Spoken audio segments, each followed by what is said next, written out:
Welcome back, welcome back, welcome back, welcome back to Rolling Out. I'm Rashad Milligan, as always, for New Music Friday. And this week we are joined by a very, very special guest.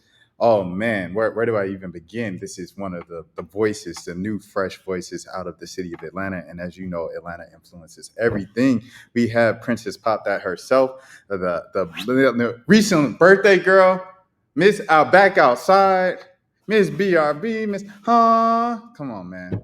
Give it up for Anycia. Anycia in the building. Hey, what's Hey! up? Man, how you feeling? Well, no. First thing first. I was starting it off with high energy, everything like that. I was looking forward to this interview so much. But I would be remiss if I didn't mention that we are recording this the day of a couple hours after the news in Atlanta of Rich Homie. So I'm sorry for bringing it up so high and then just bringing it down so low. But I do want to say rest in peace, Rich Homie. First Yes, things first. rest in peace, rich homie Quan. That is Yes. he fuck you and Was do there everybody. anything else you wanted to say before we moved on with the interview, Nisi? No, I just wanted to send my condolences to everyone who is close to rich homie Quan, family, friends. You know, he had children and stuff. He was a very, very big influence in Atlanta. And yeah, I wish I would have been able to work with him and possibly, you know what I'm saying, do something. I feel like he's a part of the Atlanta culture, so I feel like it would have been great to do some type of collaboration with them. Yeah, he should have got more flowers while he was here, but sending my condolences to everyone that is around him and sending them love, child. Because I was very random. No, facts. Like he said, someone who I felt like he was getting some flowers or whatever the past couple years, but like you said, it's never enough. Or never, It's not enough. I don't feel like it was enough. It wasn't enough to me. It was yeah, not right. enough. No, 100%. It's like I promise I'll never stop going in. One of my favorite mixtapes ever, 2014. Like he just owned 2013 through like Yeah, 2015. I remember I did some of my most rebellious things when Rich Homie and Thug dropped that was doing Rich Gang was together, baby. What? I was Milk Marieing it down, yelling Milk Marie, and PC got Milk Marie everywhere. Milk Marie.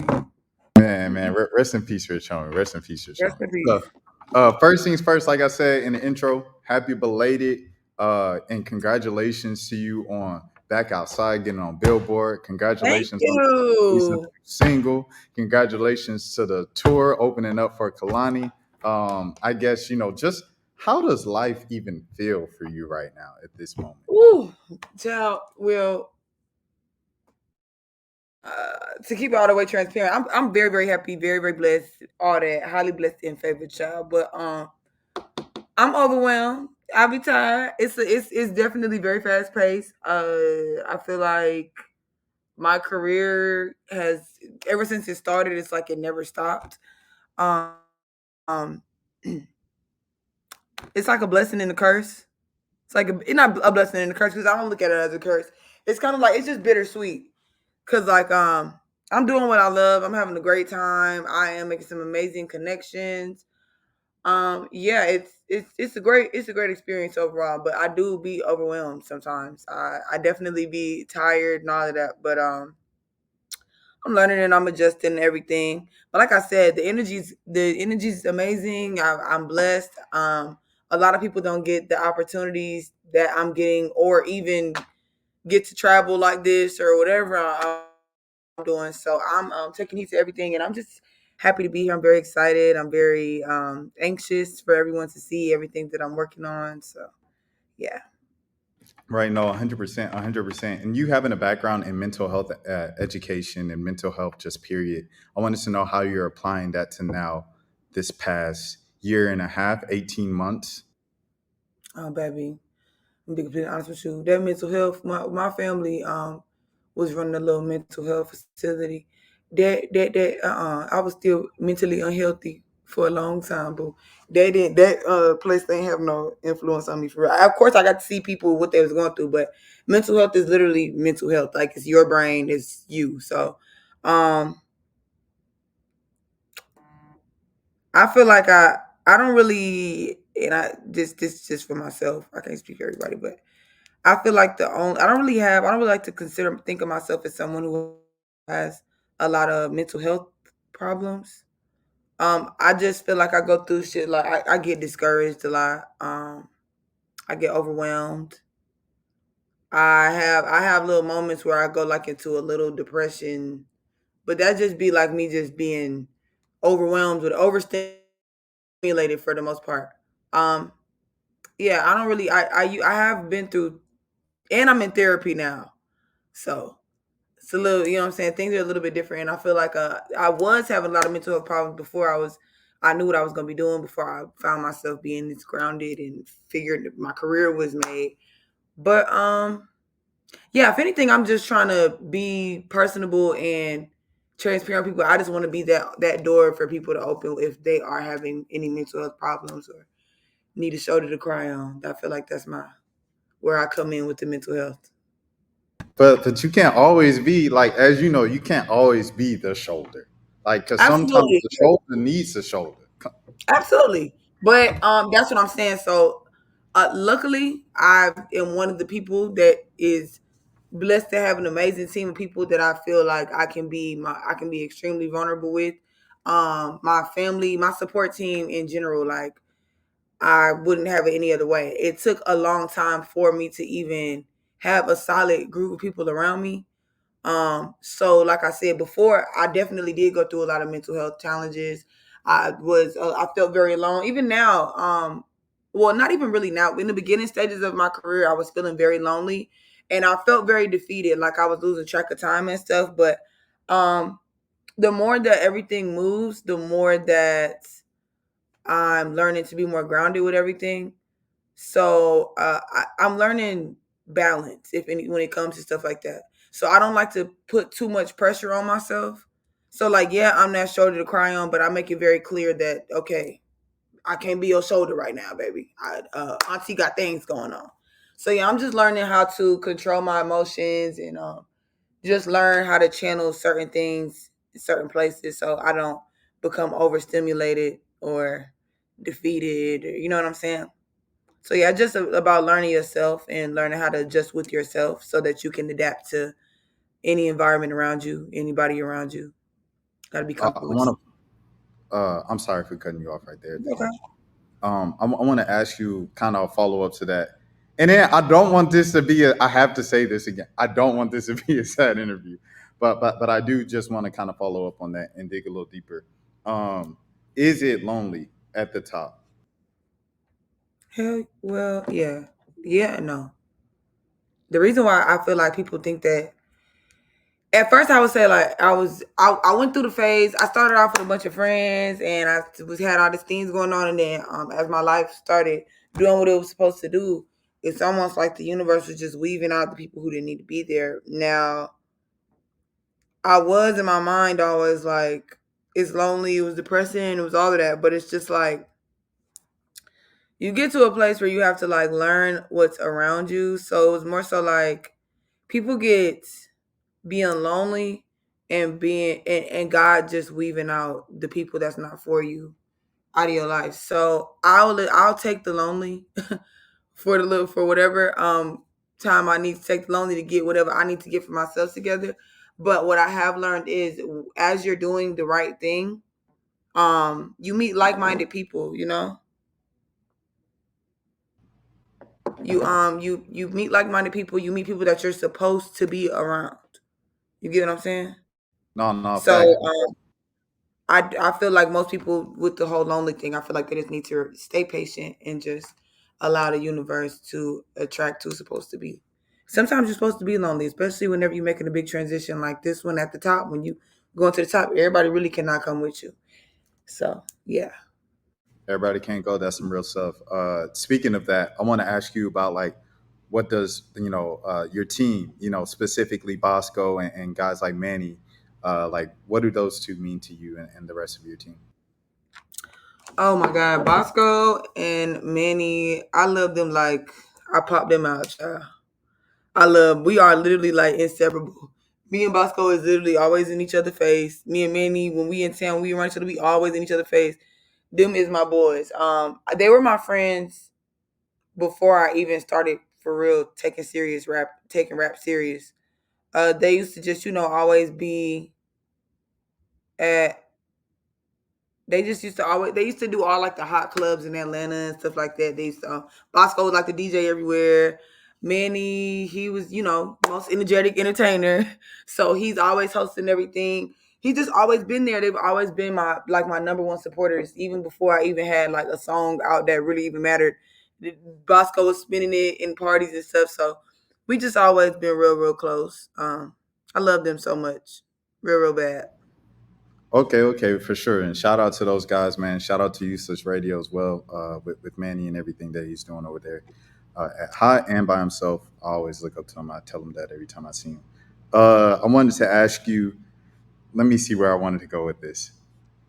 Were you aware that you're a part of like one of the Twitter's funniest beefs right now? I am. Yes. Why? All right, so there's this rapper out in LA. His name is My Favorite Color. And like he was going back and forth with this bald guy on Twitter. His name is like VA on VN on Twitter. So they were going back and forth, and he was talking about how My Favorite Color didn't really have a career and stuff like that. And then eventually, the guy VA on VN he quote tweeted BRB, and he said, "Is this the state of rap music? This is sad. This is terrible." My Favorite Color took that and he made a diss song. And he was just like, Anycia, why you say that about Anycia? We just young and creative doing something we didn't do. Oh, You I saw think I that. did something like that, but it was like random, Yeah.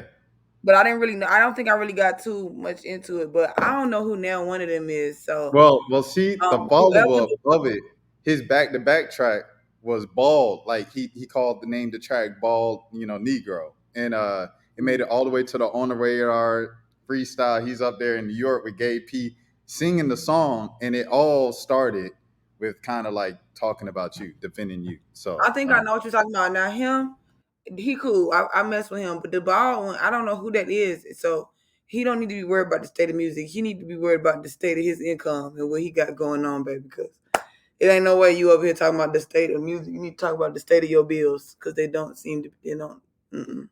But yeah, Tedder, what's his name? The other one, your favorite color, my favorite color. yeah, My Favorite Color in LA. Period, my favorite color. Thank you so much for sticking up for a girl, for your girl. I think I know. I think I seen that though, for real. I think I did, and I was like, period, friend. Whoever the Well, ball man was, he can go. well, what is the importance of I guess like or how cool is it, the significance of it, whatever you want to say. I asked, V's this on the carpet last year at the Hip Hop Awards of supporting Black women, of Black men in the industry supporting Black women, and kind of like champion you guys, and for you all having this moment, and I don't know, just pushing you to the forefront. Say that one more time. My bad. Well, yeah, you good. What is the importance, the significance of Black men in the industry pushing for the Black women in the industry that are doing things, that have their own motion, movement, and stuff like that? I mean, if we're being honest, they already don't really like. Yeah, I'm not. Gonna get, it is some meals. I get a lot of meal loves. There's a lot of guys that support female rap, but we don't really need that push for real. I ain't gonna lie. The push is great. We love it. They need to be pushing themselves. We got it. The girls got it. We pushing each other. We doing a good job. We love the support. We love everything that's going on. But as far as like just the importance of them pushing us, it really ain't no importance to it because they ain't. I'm sorry. I do feel like it's important. Yeah, They need you to be ain't with the doing it. Black unity. Oh no, they for sure need to be doing it. They do. But unfortunately, with the type of men that we have been blessed with, I wouldn't even call it blessed. The type of men that we got, they are unsupportive. They like to degrade us. They like to make it seem like we all make the same songs. Oh, all y'all talk about is popping this, popping that, drinking. It's constantly the reason why women have made physical changes to their features and stuff like that are solely because our black men, our men, have made us feel insecure about ourselves. Then y'all got the nerve after y'all didn't said y'all want a thick woman. Now y'all making fun of the girls who didn't want to play with themselves. Now y'all want. Now they pulling it out. Girls just risking. Everybody ain't got thick skin. So I just feel like the best bet for the men to do is just shut the hell up and sit back. Cause y'all messing with the girls' brains too much. Just sit down and let us do our thing. Y'all just go over there and worry about pulling up some lean. I don't know what is going on, but I would love for the men to be able to peacefully, and I don't get me wrong, I do see the men supporting a lot of women. I get a lot of love. I see but I also do see the men that are not. So yeah, it's very, very important, but I don't think that it's like a necessity, like we just need them so bad to support. No, we got it. We got it. We good. Everything we No, good. no, facts. You're Good. not lying. You're not lying. I always look at it, not to go political, but I always use this example just to show like the current state of how we look at black women. Of like all my life, I've heard about every election cycle. The Democrats ain't really for the black people. I've heard that all my life. Just a little bit though. This year, I felt like I've heard it larger and louder than ever. And I Yeah. largely believe that's because the candidate is a black woman. So it's something about a black woman that just shake the world.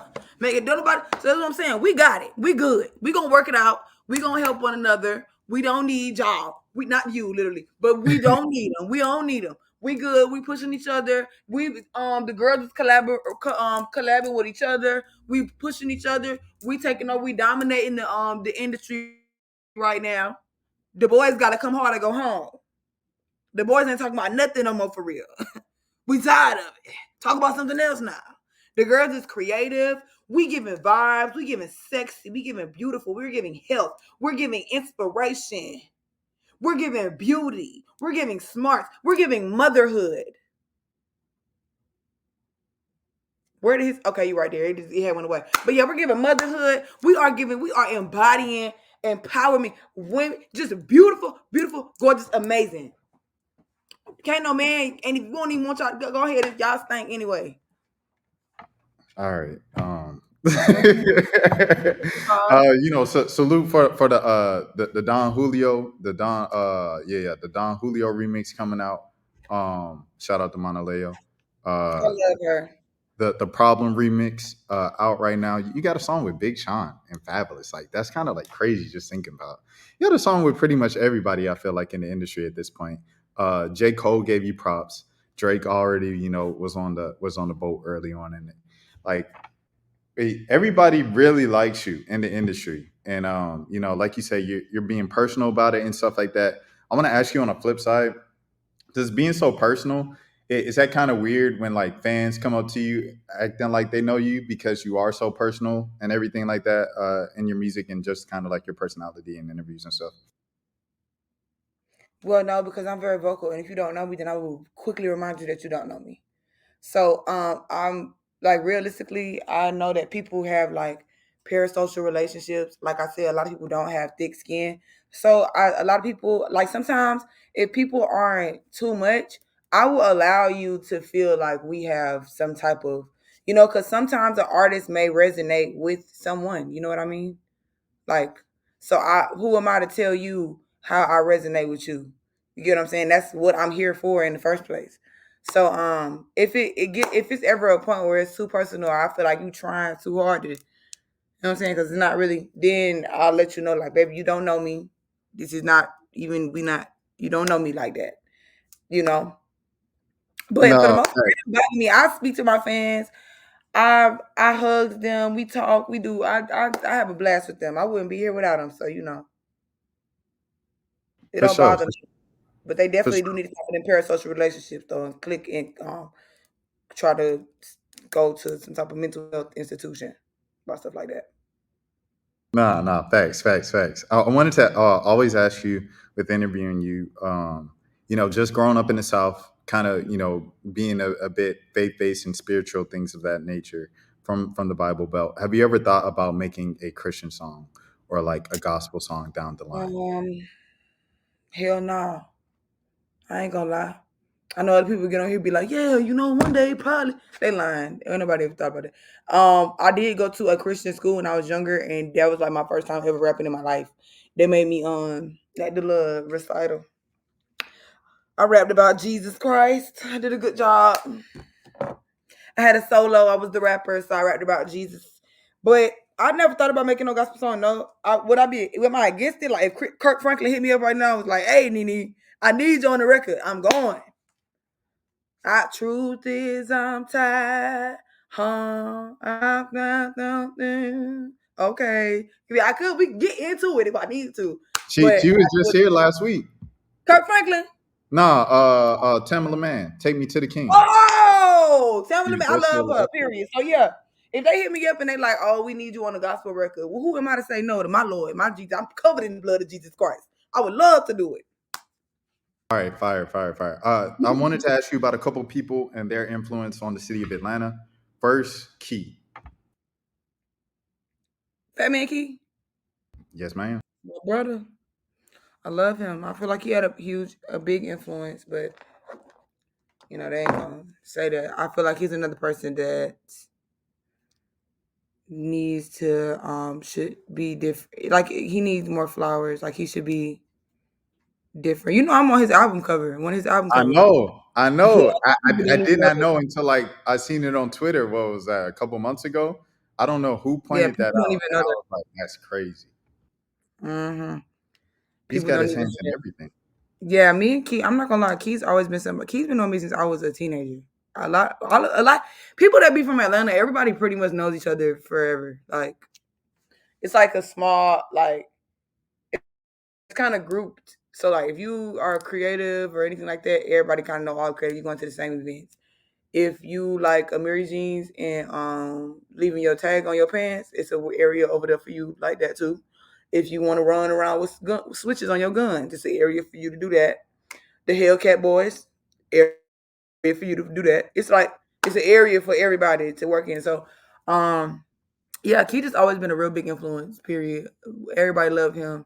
The whole city love him. Like genuine love. He's very supportive. He don't have not a hating bone in his body, child. Love Key. Yeah.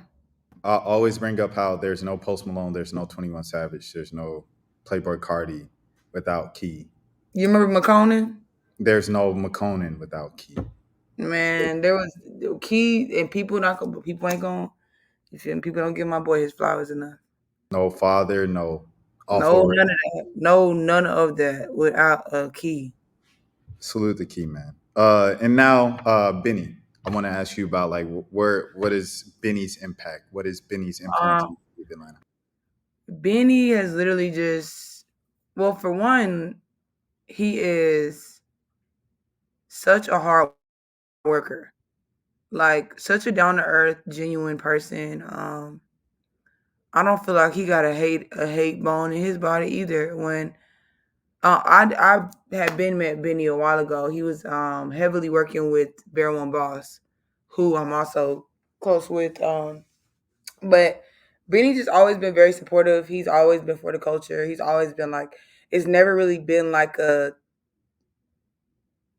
his only motive is to make good music and to support his friends and help everybody get to wherever they need to get to, like and bring people's ideas to life. Like it's been plenty of times where I sent Benny like a beat or just an idea that I have or a song that I want to sample and he executed it. Benny's just a hard worker. I feel like he has a lot of influence on the underground pop rap culture, plug and B vibe. Yeah, I love Benny. He's great. He's down to earth. He's amazing. He need to be. I can't wait for him to get the flowers he needs to his correct flowers because he is a great producer. For sure, for sure. Shout out to Pop Star Benny, man. I'm going to the Falcons game this Sunday. I'm covering it. The Steelers are in town, so Ciara will probably be there. Mm. What message do I need to send to Ciara to get so what? Please tell her that if she need me to watch the kids, I will. I'll watch the baby. I'll take Sienna to ballet wherever she gotta go. Lil Win, I'll take Lil Win. Baby Future, wherever he want to go. I see he like football, I'll take him. No matter like whatever he want to go. With the baby like Cocomelon, I bring Cocomelon party for no reason. Listen, I just really, really would love for you to clear that. So what, Rick? I really want to do it the right way because I really don't like to do stuff the wrong way because I just love you so much. I don't care about some other chicks. I want to be the one you can. I know, Sierra. Like, be for real, girl. Like, this is for real. I really love you. This is not a game. I don't know what these other. I ain't gonna do too much. I don't know what nobody else talking about. No shade. Trying to all of a sudden hop on the guy. No, I been here. I know you see that.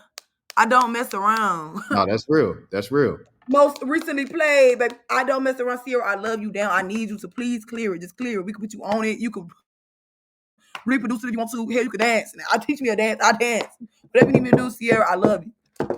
I'll come over there and break dance with you, for you, however the way. I will come over there. I will go out into the field when your man is playing football, and I will go out there and I'll be the water boy for a day. I love you, Ciara. Please. Wait, can I cuss right here? Yeah, it's the internet. Fuck with me, Ciara. Come on. Fuck with me. 1, 2 step. Fuck with me. It's crazy. She's got to know who you are at this point. I get it. When it first went viral, you were she like, know Boss Man Dino. this girl She from know me. Instagram. So cute. Like, you're an If she arena know Boss artist. Man Dino, if she know Boss Man Dino, she gotta know me. I've been making announcements. I've been mentioning on Twitter. I've been having people say stuff to everything. I know I'm from Atlanta. Come on, Ciara. You literally performed their birthday bash. Literally. I wanted to ask you. We only got a couple minutes left. Where did your sense of humor come from? I don't know. Trauma. Jeez. All right. Okay. Tune. I mean, that's what I told you for real.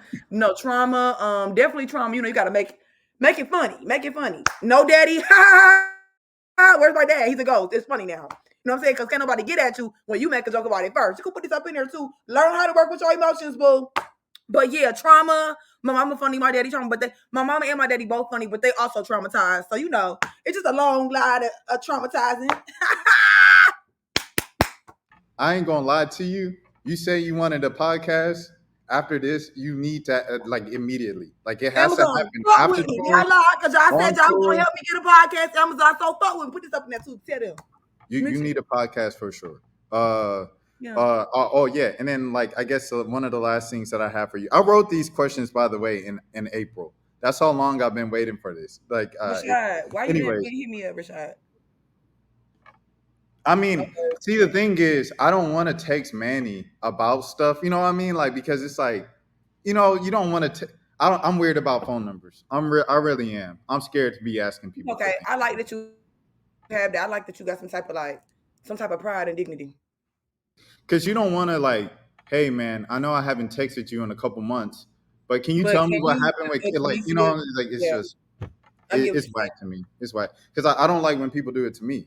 Yep, so, I know what you mean. You know what I mean? But I wanted to ask you about you were talking about in Our Generation Music interview about the JID thing when JID approached you to get on the song, and you were kind of like, "Hey, JID, you a rapper, you know what I mean?" Yeah. How did you think you were gonna have to rap on the song with JID? I didn't think. I didn't know what was gonna happen. Actually, I don't know how to do anything but rap like myself. So I was like, some type of way. I feel like the whole thing with my music. Anyway, I always say that I always try to make it a point to adapt to any environment. So with the Emotional Oranges song I've done, y'all gonna see I'm working with some R&B people. I didn't know you had a song with Emotional Oranges. That's why I made that face. It's out. Okay. Yeah. I have a song with Emotional Oranges. I'm just working all over the place, exploring my horizons. So yeah, I just with JID, I was like, I know it's gonna be different, but I know that we're gonna be able to work something out. So, because that's the point. I'm trying to dibble and dabble, but learn how to bring myself into any environment. You know what I'm saying? Without having to veer off and try to hop on their wave. So I didn't think I was gonna have to be rapidy rap, but I definitely was like, he finna eat me up, baby, because I don't know. Somebody bring me a glossary, please. Dictionary. The serial dividend. Everybody that was sleeping, thank you. Been in the complications, Constitution with the prostitution. I'm like, oh my Lord. Baby, I don't remember Emancipation Proclamation. Oh yeah. I'm over here like, fuck them niggas. He like Emancipation Proclamation, running back in Dalmatians. I'm like, oh yeah. He shook the world with this one. Do you have a getting out of here now? do you have a idea of when you're gonna release the next album? I know you just released the last album, but you did say, "Hey, y'all, do y'all want another album soon?" I feel like I Mm-hmm. have enough stuff to release something soon. So, if you had a Mm-hmm. general idea, when is it? I ain't gonna give my idea. I'm just gonna say after tour because I say when I'm dropping and this interview come out now, I got people looking like, oh yeah, Nene coming out with a tape so and so, so I gotta hold up. So we ain't doing that because last time that happened, I feel like so there was. It's a secret. It's a For sure. secret. It's coming after tour. Don't worry about after tour. Just make sure y'all got y'all got your handy dandy notebooks and your thinking caps on, baby, because it's gonna be a long road. I ain't going nowhere. I know y'all thought back outside and girls on wild was it. I was just having a little fun with you, just pulling your leg. Anycia, we appreciate the time so much. Thank you for stopping by. One of the biggest Of artists right course. now, newest voices. It should have been on the freshman list, but that's whatever. Yeah, hey, Pulling, look, but then you know why? I can't yeah. even be on no freshman list because I already graduated. I made the dean's list, motherfucker. Valedictorian in this motherfucker. Valedictorian Nene in the building. Yeah. Appreciate you so much stopping by, rolling out. We want to give you your flowers for what you've added to the music industry. You got daughters already in the industry. We listening to it. You said, this sound kind of like a, hold on now, Personal. who did it? Come on, man. Mommy Anisha, and me appreciate it around this so motherfucker. much. I'm birthing them. They're like, dang, Nene, you getting a little thick. Nah, it's because I'm pregnant with you bitches. Who coming to the baby shower for all these bitches that I'm Oh birthing? man, that might be Anyway, the I name. had me a time, Rashad. Might be the name of your EP, Baby Shower. Hey, baby shower around this motherfucker. All That's what right, need to be called. Baby shower around this motherfucker. but we appreciate the time so much. As always, I'm Rashad Milligan for Rolling Out New Music Friday. Until next time, please take care of Thank yourself. you. Yes, thank you. Thank you.